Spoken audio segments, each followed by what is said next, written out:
तो मैं आपको क्या बना के देखो तो यहाँ जी एक चित्र बना हुआ है। ये क्या है? एक वृत्त है। क्या है? एक इसे वृत्त क्यों कहेंगे? क्योंकि ये कैसा है? गोल है, इसलिए वृत्त कहेंगे। अब वृत्त इसलिए कहेंगे कि बीच में टीका भी लगा हुआ है। उस टीका वाले बिंदु को क्या कहते हैं? केंद्र बिंदु कहते हैं। अब एक वृत्त में दो तरह की रेखाएं खींची हमने, एक यह रेखा, एक यह रेखा। हेडिंग केवल हमारा स्पर्शी रेखा। इसके साथ ही हम लोग ये भी सीख लेंगे कि छेदक रेखा किसे कहते हैं, है ना? या इसे कहेंगे प्रतिच्छेदित रेखा, जो आप चाहें इसको कहना चाहते हैं। देखिए ये दोनों रेखाएं इस चित्र में बना दिया है। यह है एक स्पर्शी रेखा, ये देख रहे हो? ये भी, ये कौन सी रेखा है? स्पर्शी रेखा। और यह कौन सी रेखा है? ये वाला छेदक रेखा या प्रतिच्छेदित रेखा। इसे कहेंगे स्पर्शी रेखा। वह रेखा जो वृत्त को कितने बिंदु पर काट रही हो? केवल एक बिंदु पर।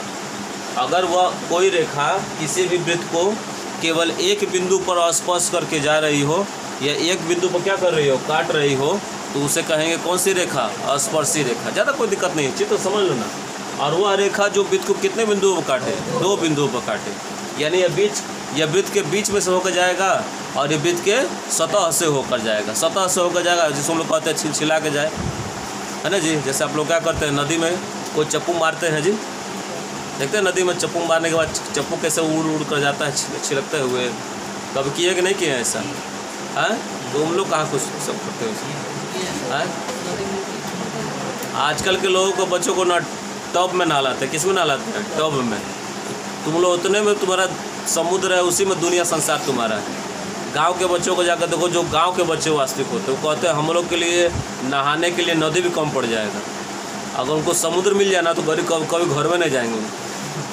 अभी तो अगर हमारे गांव में अगर नदी है तो नदी में कम से कम 3-4 घंटा बच्चे नहाते हैं। समुद्र में जाए तो घर में नहीं जाएंगे। लेकिन हम लोग किस में नहाने का मज़ा आता है? शावर में नहा रहे हैं, मग से बाल्टी से नहा रहे हैं। कह रहे उतने में हमारी ज़िंदगी में एगो बढ़िया को क्या बन जाता है? वो रूम बन जाता है, उसमें बाल्टी है, कल बन जाएगा, शावर लग जाएगा, उतने में नहा के खुश हो जाएंगे। लेकिन पहले के लोगों में सब नहीं था। पहले लोग कहते थे जो जाकर नदी नहा के आओ, और जाएगा 4 घंटा नहाएगा नदी, कहेगा ना 1 घंटा में तो दंतों में नहीं फंसता है हमारे, है ना जी? इसको कहेंगे उठ के मुँह में जीरा वाला हाल कि नौले पर नहाना है, कहेंगे नदी में नहाए जी। हम लोगों को बहुत बड़ा जगह हमको चाहिए, उनके लिए समुद्र भी कम पड़ जाएगा, है? तो किसी वृत्त में खींची गई वह रेखा जो वृत्त को कितने बिंदु पर काट रही है, उसे क्या कहेंगे? स्पर्शी रेखा। अगर वह रेखा वृत्त को 2 बिंदु पर काट रहा है तो उसे क्या कहेंगे? छेदक रेखा कहेंगे। मान लो ये वृत्त है, ये कौन सी रेखा है? ये कौन सी रेखा? ये कौन सी रेखा?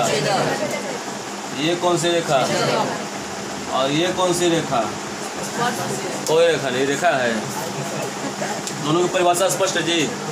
मॉन्टेसरी में पढ़ाएंगे, LKG क्लास में तो वो सीख लेंगे सब कि किसी वृत्त पर खींची गई वह रेखा जो वृत्त को कितने बिंदु काट रही है, उसे क्या कहेंगे?